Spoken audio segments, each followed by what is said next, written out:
बिस्मिल्लाहिर्रहमानिर्रहीम। अस्सलाम वालेकुम। इस वीडियो में हम बात करेंगे कि जस्टिस काजी फ़ाइज़ ईसा केस में जो एक और डेवलपमेंट सामने आई है, और वो ये है कि आपने देखा कि तमाम वकला तंजीमें जब जस्टिस काजी फ़ाइज़ ईसा केस शुरू हुआ तो वो मुत्तहिद हुई और उन्होंने बड़ी धमकियाँ दी हुकूमत को। और वो एहतजाज के मनाज़िर आपको याद होंगे जब सुप्रीम कोर्ट के बाहर इकट्ठे हुए, बल्कि अहात अदालत में इकट्ठे हुए और कुछ डॉक्यूमेंट्स फाड़े कि हम इसी तरह से रेफरेंस को फाड़ देंगे, आग लगा देंगे, बहुत कुछ किया गया था।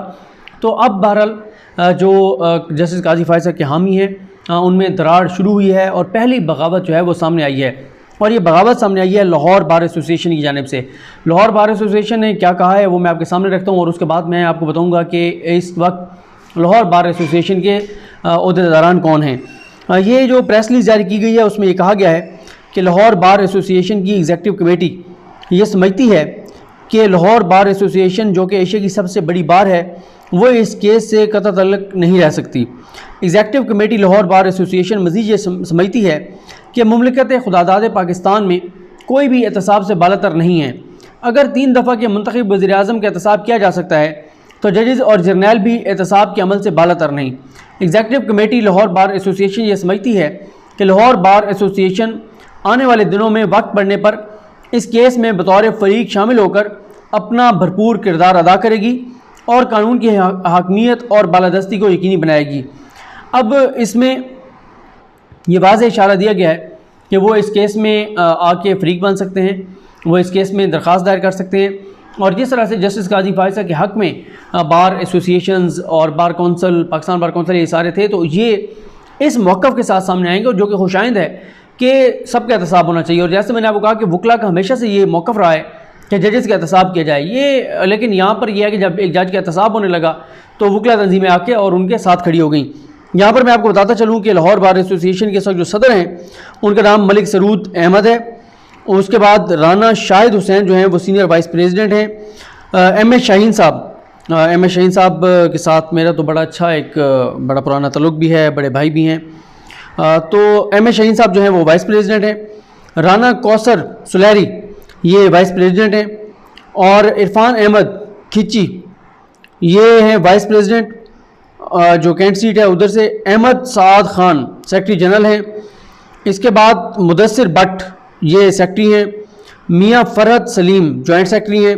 राना मोहम्मद अकमल ख़ान फाइनेंस सेक्रेटरी हैं और प्रोफेसर अतीक अहमद ख़ान ये लाइब्रेरी सेक्रेटरी हैं और हाफिज़ उस्मान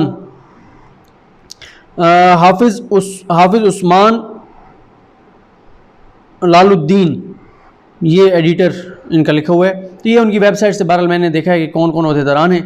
तो ये बहरहाल एक बड़ी डेवलपमेंट जो है कि लाहौर बार एसोसिएशन ने जो प्रेस रिलीज जारी किया ये बहुत इंपॉर्टेंट है। दूसरी तरफ जैसा कि आप जानते हैं कि हुकूमत की जानिब से 25-26 मई को जो है वो रिव्यू की जो एप्लीकेशन है वो दायर की गई थी। उसके ऊपर कुछ एतराज़ात लगाए गए थे और अब वो जो एतराज़ात हैं उनको बताया गया था कि दूर करके और 1 माह के अंदर अंदर, क्योंकि 1 माह का वक्त है, किसी भी वक्त वो दरख्वास्त जो है वो दोबारा दायर कर दी जाएगी। आज भी हो सकती है, कल भी हो सकती है, किसी भी वक्त हो सकती है। ये ज़रूर है कि जो इस वक्त वकला तंजीमें इस मामले में हुकूमत के ख़िलाफ़ खड़ी हैं उन्होंने एक और पैगाम भिजवाया है प्राइम मिनिस्टर पाकिस्तान इमरान खान साहब को। और वो पैगाम यह है कि आपके सामने 2 शराइत हैं। एक शर्त यह है कि आप नज़रसानी की दरख्वास्त जो है वो विड्रॉ कर लें, आप एतराज़ात दूर करके और दायर ना करें दोबारा। दूसरा वो कहते हैं कि आप जो है वो फ़रोग़ नसीम साहब जो हैं, बैरिस्टर फ़रोग़ नसीम साहब वज़ीर कानून, इनको हटा दें।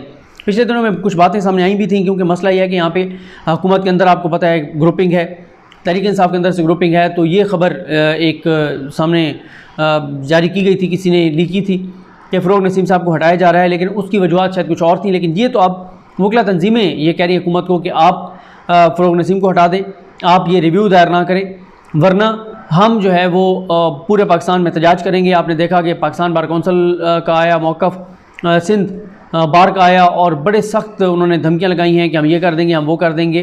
तो अब ये जो एक कहा जा रहा है कि लाहौर बार को पता नहीं को ख़रीद लिया गया है, उनको पैसे दिए गए हैं। जब जस्टिस काजी फ़ाइज़ ईसा के हक़ में बार एसोसिएशंस, बार कौंसल्स, वकला तंजीमें आएँ तो वहाँ पर कहा जाता है कि आइन और कानून की बालादस्ती के लिए आई हैं। और अगर आप काजी फ़ाइज़ ईसा के ख़िलाफ़ कोई बार कौंसल आई है, बार एसोसिएशन आई है, तो उसका कहा जा रहा है कि जी ये पैसों के लिए आई है। तो मैंने तो आपको एक वीडियो में बताया कि जो इस वक्त बड़े बड़े वकील रहनुमा हैं उनके हवाले से मैं बड़ी तफसील से बात कर चुका हूँ। तो बहरहाल अब एक तो देखना है कि 1 माह और 4 रोज़ हो चुके हैं 26 अप्रैल के फ़ैसले को आए हुए, लेकिन अभी तक तफसीली फ़ैसला जो है वो नहीं आया। तफसीली फ़ैसले का बहुत ज़्यादा इंतज़ार किया जा रहा है क्योंकि उसी की बुनियाद पर ये फ़ैसला होगा कि नया रेफरेंस दायर करना है, क्या करना है, क्या हिकमत अमली होगी। लेकिन अभी तक जो बताया जा रहा है वो यही है कि प्राइम मिनिस्टर पाकिस्तान इमरान खान साहब ये जो 2 पैगामात उनको पहुँचाए गए हैं, 2 शराइत उनके सामने रखी गई हैं। पहली ये कि आप इस नज़रसानी की दरख्वास्त को दोबारा दायर ना करें, और दूसरा ये है कि फ़रोग नसीम साहब को हटा दें। अभी तक तो इस मामले में वो मानने को तैयार नहीं है। हाँ, फ़रोग नसीम साहब को किसी और वजह से किसी मौके पे चेंज कर दिया जाए तो कर दिया जाए, लेकिन इस जो ब्लैकमेल किया जा रहा है इमरान खान को, इसमें बहरहाल वो नहीं आएंगे।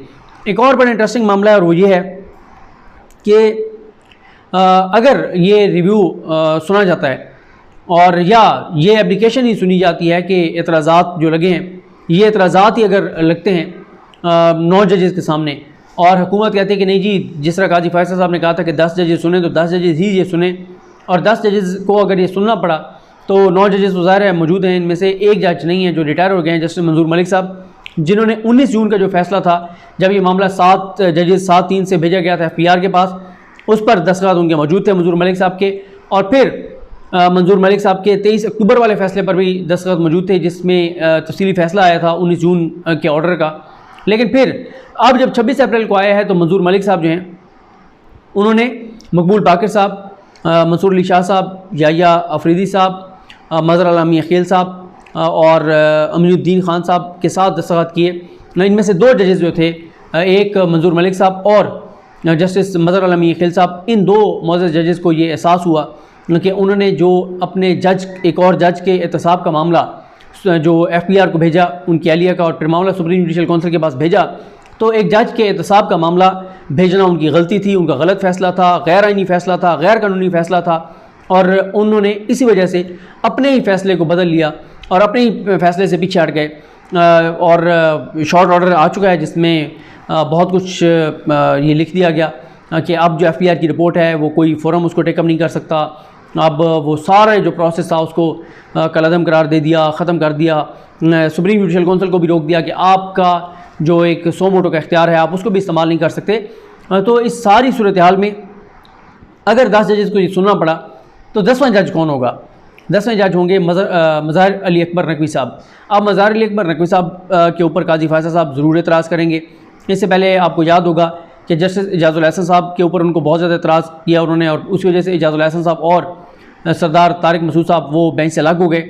तो इसमें जो अभी तक एक ही पॉइंट सामने आया है, एक पॉइंट जो अदील बड़ाई साहब ने बताया शुरू में ही कि एक पॉइंट इसमें यह भी है कि FPR को नहीं सुना गया, क्योंकि जस्टिस काजी फैसल साहब की अहलिया और काजी फैसल साहब ने बहुत अटैक किया FPR की रिपोर्ट पर, FPR के कमिश्नर जुल्फ़िकार अहमद पर और FPR के पूरे प्रोसेस पर, लेकिन FPR को इस केस में सुना ही नहीं गया और FPR की रिपोर्ट को कलअदम करार दे दिया गया और वो सारे मामला। तो बहरहाल आप देखते हैं कि क्या इसमें डेवलपमेंट सामने आती है, कब एतराज़ात दूर करके और दायर की जाती है दरख्वास्त, वो उसके बाद सबमिट होती है नहीं होती, और एतराज़ समेत वो जो है वो इस बेंच के सामने लगा दी जाती है। 9 जज सुनेंगे, 10 सुनेंगे, तो बड़ा इंटरेस्टिंग होगा ये सारा कुछ। लेकिन आने वाले दिन जो हैं वो उनमें डेवलपमेंट सामने आएंगी। ऐसा नहीं हो सकता जिस तरह से कुछ लोग कह रहे हैं कि बस ठीक है ये एतराज़ात लगें तो अब हुकूमत हाथ पे हाथ रख के बैठ जाएगी। ये कुछ छोटा फ़ैसला नहीं था, बहुत बड़ा फ़ैसला था रिव्यू पर रिव्यू लाने का। तो इसलिए मेरा ख्याल है कि ये मामला आगे चलेगा। तो जो भी इसमें डेवलपमेंट होगी वो आपके सामने रखेंगे। मुझे अपनी दुआ में याद रखें। अलग नहीं हम सबका हामी नासरो। अल्लाह हाफ़िज़।